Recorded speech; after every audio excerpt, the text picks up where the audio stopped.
आप में से कई भगत लोग ऐसे होते हैं ना, पूजा में बैठे हैं और यदि बच्चे आ भर गए, पूजा का सामान स्पर्श कर दिए, हो गई पूजा।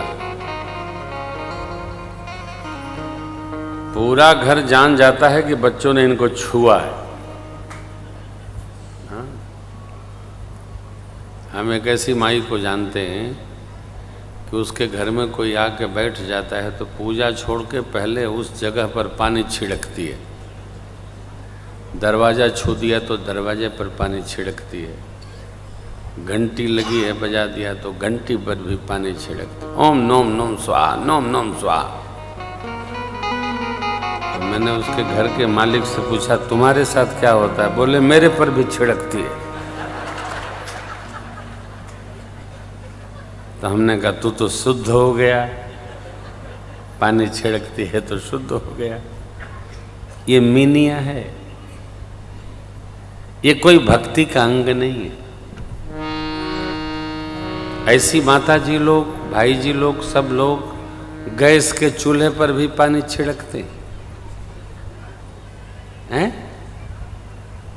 अब भक्ति भी हम अपने प्रकार से करते हैं साहब, अपने प्रकार से न करो। देखो 3 प्रमाण है भक्ति के विषय में, 3 प्रमाण है। एक साधु प्रमाण है जो श्रुति स्मृतियों में है,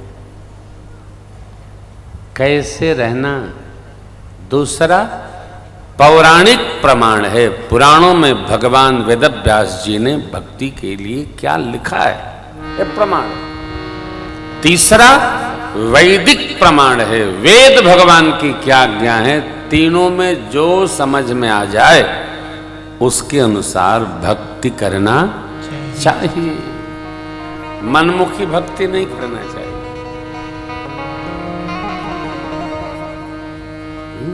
एक बार एक भाई, आधा साधु हैं वो, आधा साधु हैं, आधा गृहस्थी। मैंने निमंत्रण दिया, आप कुटिया पवित्र करिए, पधारिए। तो बताए नहीं कि हम आएंगे तो क्या क्या हमारे साथ करना होगा। हमने कहा घर में बहू जी से कि वो आधा साधु बाबा आ रहे हैं, बढ़िया दिव्य प्रसाद बने, उनका स्वागत होगा। बन बुन के एकदम तैयार। हम गृहस्थी लोग, ज़्यादा खटखट आता नहीं अपने राम जी को। बना, चादर तखत पर लगा के बढ़िया सुंदर व्यवस्था बनाई। बोले हम तो नीचे सोते हैं चटाई पर, अपनी चटाई निकाले, उस पर बैठे। तो हमने कहा प्रसाद बना है, भोग लग चुका है, आप आएंगे, रात के 11 बज रहा है।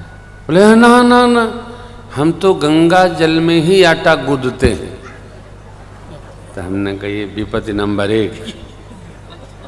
ठीक है साहब, गंगा जल तो हमारे यहाँ है, जरकिन का जरकिन ऊपर रखा रहता है, जाते हैं तो लाते हैं। तो आप बताएं तो बहू जी बनाएंगे। ना ना ना ना, हम ही बनाएंगे। हमने कहा तो बड़ी समस्या। तो 12 बज जाएगा, 12 के बाद आप आते हैं? हाँ, कोई मार्ग में सब चलता है। ठीक है, बनाइए। बनाए। गंगा जल ही पीना है, गंगा जल से आटा गूंदना है, न नमक खाना है न मीठा खाना है, केवल बस उसी से बना सब कुछ खाना है। हलवा बनाए और सब खाए। कैसे रात बीती। हमने बहू जी से कहा तिलक उलक करके विदा करें। विदा किए, नीचे गए लेकर हम उनको, टैक्सी बुला करके हमने कहा। तब मेरे पास ठाकुर जी ने गाड़ी वाड़ी नहीं दी थी, ऐसे स्कूटर से चला करते थे। तो हमने कहा महाराज आप आधे गृहस्थी हो, आधे साधु हो, हम पूरे साधु पूरे गृहस्थी हैं। आपने जैसी कृपा आज करी है दोबारा न करिएगा।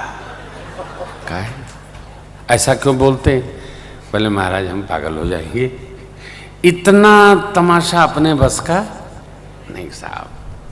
हम आपके यहाँ आएंगे, आपकी कृपा लेंगे। गृहस्थ को उतना ही नियम बांधा करो जो किसी को दुखी न करे।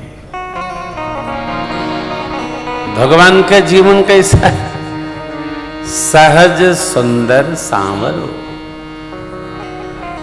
मेरे राघव का, अरे सब सहज है हो। भगवान कहीं कुछ बाधते भी, आप अपने जीवन में जितना सहज रह सको रहो, सबको रहने दो। जीवन की सहजता ही भगवान की भक्ति है। मम दर्शन फल परम अनुपा, जीव पाव निज सहज स्वरूपा। तो जब तक ये सहज नहीं होगा, वो सहज कैसे होगा? प्रयास करिए कि आपके आने जाने रहने से किसी को कष्ट न हो।